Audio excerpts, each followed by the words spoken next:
Hello friends, welcome back to my YouTube channel. মই অনুৰাগ শৰ্মা আপোনালোক সকলোকে পুনৰবাৰ স্বাগতম জনাইছো মোৰ YouTube চেনেলটোলৈ। আজি মই আপোনালোকৰ সন্মুখত এটা নতুন ভিডিঅ' লৈ উপস্থিত হৈছো আৰু আজিৰ ভিডিঅ'টোত মই আপোনালোকৰ সৈতে শেয়াৰ কৰিম এখন ৰিক্ৰুটমেন্ট নটিফিকেশন আৰু সেই ৰিক্ৰুটমেন্ট নটিফিকেশনখন আহিছে অসম লোক সেৱা আয়োগ আসাম পাব্লিক সাৰ্ভিস কমিশন APSCৰ ফালৰ পৰা। তো ইয়াতে দেখিছে আসাম পাব্লিক সাৰ্ভিস কমিশনে ইনভাইট কৰিছে ইণ্ডিয়ান সিটিজেনছ সকলক এইখিনি পোষ্টৰ কাৰণে। Name of the post off plant manager and is equivalent post which Sealing Plant Supervisor, Milk Tester, Assistant Rural Dairy Extension Officer, Assistant Distribution Officer under Dairy Development Department, Assam Class 1, Class B Junior Grade. ঠিক আছে, তো Class 1 post হয় এইখিনি Class 1, Class B Junior Grade. তো ইয়াতে দেখিছে এইখিনি Class 1, Class B Junior Grade post হয়। এটা Class 1, Class B মানে Class 1 ৰে Class B ক্যাটেগৰি, Class 1, Class A ক্যাটেগৰি হলে মানে যোনখিনি ACS আৰু APS আছে 13300 গ্ৰেড পে সেইখিনিক Class 1, Class A ক্যাটেগৰি বুলি কয়। ইয়াতে Class 1, Class B junior grade বুলি কোৱা হৈছে। Class 1 অফিচাৰ হয়। টোটাল 16টা পোষ্ট ওলাইছে। তো আপোনালোকে দেখিছে ওপেন ক্যাটেগৰি টোটাল 9টা পোষ্ট, ৰিজাৰ্ভ ফৰ উইমেন আছে 3টা, ৰিজাৰ্ভ ফৰ OBC MOBC 4টা, তাৰ ভিতৰত আকৌ ৰিজাৰ্ভেশন আছে উইমেনৰ কাৰণে এটা, ৰিজাৰ্ভ ফৰ শিডিউল কাষ্টৰ কাৰণে এটা, ৰিজাৰ্ভ ফৰ শিডিউল ট্ৰাইব প্লেইনছৰ কাৰণে এটা, ৰিজাৰ্ভ ফৰ শিডিউল ট্ৰাইব হিলছৰ কাৰণে এটা, গ্ৰেণ্ড টোটাল 16টা, ৰিজাৰ্ভ ফৰ উইমেন আছে 4টা। Post reserve for PWBT and type of disability নাই, এক্স সাৰ্ভিসমেনৰ কাৰণে ইয়াতে ৰিজাৰ্ভ নাই। ঠিক আছে, pay scale plus grade pay plus other allowances as admissible to the Assam state government employees from time to time per month to হ'ল pay scale 30,000 to 1,10,000, grade pay 12,700, payment ফৰত পৰে। তো এইটো Class 1 গেজেটেড পোষ্ট হয়। Class 1, Class B junior grade gazetted post হয়। তো এইটো Class 1 পোষ্টে হয়। এইখিনি পোষ্টৰ একেটা গ্ৰেড পে স্কেলতে পেমেণ্ট ফৰত sales tax superintendent of taxes, superintendent of excise, labour officer, block development officer, তো সেইখিনি পোষ্টটো আছে। তাৰপিছত আসাম আৰ্বান এডমিনিষ্ট্ৰেটিভ ছাৰ্ভিচৰ এক্সিকিউটিভ অফিচাৰ, তো সেইখিনি পোষ্টটো এইটো গ্ৰেড পে স্কেলতে পৰে পেমেণ্ট ফৰত। আৰু লগতে এলিজিবিলিটি ক্ৰাইটেৰিয়া হ'ল কেণ্ডিডেটজন ভাৰতীয় নাগৰিক হ'ব লাগিব আৰু অসমৰ স্থায়ী বাসিন্দা হ'ব লাগিব। ঠিক আছে, অসমৰ ৰেচিডেন্সিয়েল প্ৰুফ হিচাপে তেওঁ পাৰ্মানেণ্ট ৰেচিডেন্সিয়েল চাৰ্টিফিকেট আপলোড কৰিব পাৰে অনলাইন এপ্লিকেশ্যন কৰোঁতে, নহয় বা এডুকেশ্যনেল পাৰ্পছৰ পাৰ্মানেণ্ট ৰেচিডেন্সিয়েল চাৰ্টিফিকেট আপলোড কৰিব পাৰে, নহয় বা এমপ্লয়মেণ্ট এক্সচেঞ্জ ৰেজিষ্ট্ৰেশ্যন চাৰ্টিফিকেট লাগিব। অসমৰ এমপ্লয়মেণ্ট এক্সচেঞ্জ ৰেজিষ্ট্ৰেশ্যন চাৰ্টিফিকেট তেওঁ আপলোড কৰিব পাৰে as a domicile proof of the candidate. আৰু এডুকেশ্যনেল কোৱালিফিকেশ্যন হ'ল কেণ্ডিডেটজন গ্ৰেজুৱেট হ'ব লাগিব in dairy technology from a recognise university. ঠিক আছে, ডায়েৰী টেকন'লজিত গ্ৰেজুৱেট হ'ব লাগিব from a recognise university institution. ইয়াতে গ্ৰেজুৱেশ্যন যিকোনো গ্ৰেজুৱেশ্যন হ'লে নহ'ব, গ্ৰেজুৱেট হ'লে নহ'ব, ডায়েৰী টেকন'লজিতে গ্ৰেজুৱেট হ'ব লাগিব। এ কেণ্ডিডেট মাষ্ট হেভ এটলিষ্ট আ ডিগ্ৰী ইন ডায়েৰী টেকন'লজি। আৰু semester wise, year wise marksheet আৰু য'ত ছাবজেক্টছবিলাক মেনশ্যন থাকিব আৰু ফাইনেল পাছ চাৰ্টিফিকেট সেইবোৰ আপলোড কৰিব লাগিব। এজটো হ'ল কেণ্ডিডেটজনৰ বয়স মিনিমাম 21 বছৰ আৰু মেক্সিমাম 38 বছৰ, 21 years to 38 years হ'ব। কাট অফ ডেটটো হ'ল 1 January 2024। এই 1 January 2024 তাৰিখত তেওঁৰ কেণ্ডিডেটজনৰ বয়স 21 yearsতকৈ কম হ'ব নালাগিব আৰু 38 yearsতকৈ ওপৰত হ'ব নালাগিব। তথাপিতো কেটেগৰি ৱাইজ এজ ৰিলেক্সেশ্যন আছে, মানে upper age relaxation. SC ST কেণ্ডিডেটসকলৰ 5 years ৰিলেক্সেশ্যন আছে, মানে 43 years আপাৰ এজ যোনটো স্কেল আছে।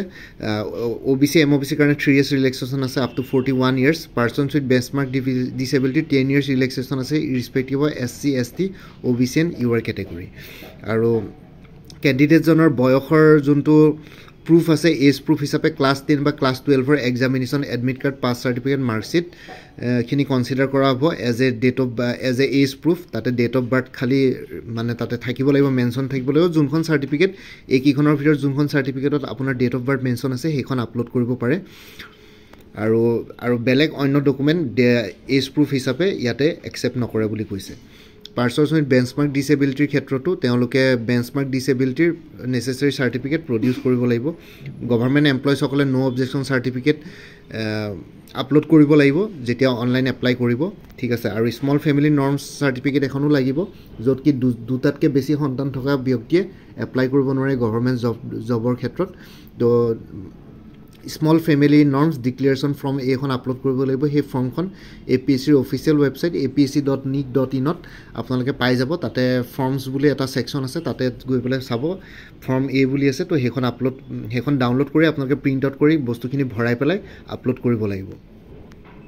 Starting date of online application to was 6 March 2024, 6 March of start hobo aru closing date of online application to hol 5th April 2024, 5 April loke ase. Last date of fee payment or last date to hol 7th April 2024, 7 April or dinakhon loke last date of fee payment. তো application fee khini hol application fee plus processing fee plus taxable amount, total amount hobo general category karone 297.20, SC ST OBC MOBC karone 197.20, BPL below poverty line candidates karone 47.20, PWBD karone 47.20 ঠিক আছে। তো এইখিনি আসলে তো আৰু অন্যান্য বেলেগ information বিলাক আছে আৰু আপোনালোকে অফিচিয়েল ওয়েবসাইটত গৈ পেলাই চেক কৰিব যি সকলৰ এলিজিবিলিটি ক্ৰাইটেৰিয়া ফুলফিল কৰিছে তো তেওঁলোকে এপ্লাই কৰিব পাৰিব। আৰু ইয়াতে আৰু এটা কথা দিছে ইয়াতে ইন্টাৰভিউৰ কথা কৈছে আৰু ডাইৰেক্ট সিলেকশন প্ৰসিডিউৰটো এপিএসসি পাছত নটিফাই কৰিব বুলি কৈছে। এতিয়ালৈকে একো দিয়া নাই। বাকি যিসকলে ইন্টাৰভিউ দিব তেওঁলোকৰ ডকুমেন্ট ভেৰিফিকেশন হ'ব ইন্টাৰভিউৰ আগত আৰু সিলেকশন প্ৰসিডিউৰটো নটিফাইড কৰিব। বেসিক্যালি সিলেকশন প্ৰসিডিউৰটো ডিপেন্ড কৰে ক্যান্ডিডেট যিমানে বেছি হ'ব সিমানে কম্পিটিশন লেভেলটো বেছি আৰু এলিমিনেশন ৰাউন্ড বেছি কৰিব লগা হয়। তেতিয়াহলে আপোনালোকৰ ৰিটেন টেষ্ট এটা থাকিব তাৰপিছত ইন্টাৰভিউ আহিব। আৰু যদি ক্যান্ডিডেটস বহুত বেছি কম হয় তেতিয়াহলে ৰিটেন টেষ্ট কন্টাক্ট নকৰি পেলাই ডাইৰেক্ট ইন্টাৰভিউ কন্টাক্ট কৰিব পাৰে। তো হেতু ডিপেন্ড কৰিব কিমান ক্যান্ডিডেটসে এপ্লাই কৰিছে। আৰু ইয়াতো ঠিক ডিস্ট্ৰিক্ট ওয়াইজ জোন সমূহ দিয়া আছে ক'ত ক'ত ৰিটেন এক্সামিনেশন যদি কন্টাক্ট কৰা হয় ক'ত ক'ত হ'ব পাৰে। আৰু ইয়াতো কিছুমান ক্ৰাইটেৰিয়া আছে এই জোনখিনিত পৰীক্ষা কন্ডাক্ট কৰিব যদিহে এইখিনি জোনত ক্যান্ডিডেটস যতে এটা মিনিমাম নাম্বাৰ অফ ক্যান্ডিডেটস পায়। যদি ক্যান্ডিডেটস কম থাকে তেতিয়ালে গুৱাহাটী জোনতে জেনাৰেলি এক্সামবোৰ পাতে। তো এনে যদি নেম অফ জোনস আৰু ডিস্ট্ৰিক্ট কভাৰ আন্ডাৰ দি জোনস থাকে শিলচৰত হাইলাকান্দি কৰিমগঞ্জ কাছাৰ কভাৰ কৰিব তিনিখন ডিস্ট্ৰিক্ট শিলচৰ জোনত। যোৰহাট জোনত গোলাঘাট ডিব্ৰুগড় যোৰহাট মাজুলী চৰাইদেউ শিৱসাগৰ তিনচুকীয়া। নগাঁও জোনত কভাৰ কৰিব ডিমা হাছাও হোজাই নগাঁও মৰিগাঁও কাৰ্বি আংলং আৰু ৱেষ্ট কাৰ্বি আংলং। তেজপুৰত বিশ্বনাথ ধেমাজি লখিমপুৰ শোণিতপুৰ আৰু ওদালগুৰি। কোকৰাঝাৰ বঙাইগাঁও চিৰাং ধুবুৰী গোৱালপাৰা কোকৰাঝাৰ আৰু সাউথ চালমাৰা। গুৱাহাটীত বৰপেটা বাক্সা কামৰূপ মেট্ৰ' নলবাৰী দৰং বজালী আৰু তামুলপুৰ। ঠিক আছে। তো এইখিনি এক্সামিনেশন সেন্টাৰ আছিল। তো ইমানে আছিল এডভাৰটাইজমেন্টটো এইটোৱে। কোনবা যদি এলিজিবল আৰু ইন্টাৰেষ্টেড ক্যান্ডিডেটস আছে তেওঁলোকে এপ্লাই কৰিব পাৰে। মই জাস্ট এইখিনি জনাবৰ কাৰণে ভিডিওটো বনালো। তো আপোনালোকে কোনবা যদি এলিজিবল আৰু ইন্টাৰেষ্টেড ক্যান্ডিডেটস আছে তেওঁলোকে এপ্লাই কৰিব পাৰে। এডভাৰটাইজমেন্ট দিবৰ কাৰণে ভিডিওটো বনালো। বাকি যিসকলে অন্য কম্পিটিটিভ এক্সামছৰ কাৰণে প্ৰিপাৰেচন কৰি আছে তেওঁলোকৰ কাৰণে ফুল কোৰ্স কিছুমান এভেইলেবল আছে। সেই কোৰ্সটোৰ ডিটেইলছখিনি মই কৈ দিছোঁ। এপিএসসি সিসিৰ প্ৰিলিমিনাৰী 2023 ফুল কোৰ্স এটা আছে 450 रुपीसত। আসাম কোঅপাৰেটিভ এপেক্স বেংক লিমিটেডৰ কাৰণে ফুল কোৰ্স এটা আছে 450 रुपीसত। APSC child development project officer CDPৰ ফুল কোৰ্স এটা আছে 350 रुपीसত। Assam direct recruitment 2023 full course এটা আছে 450 रुपीसত।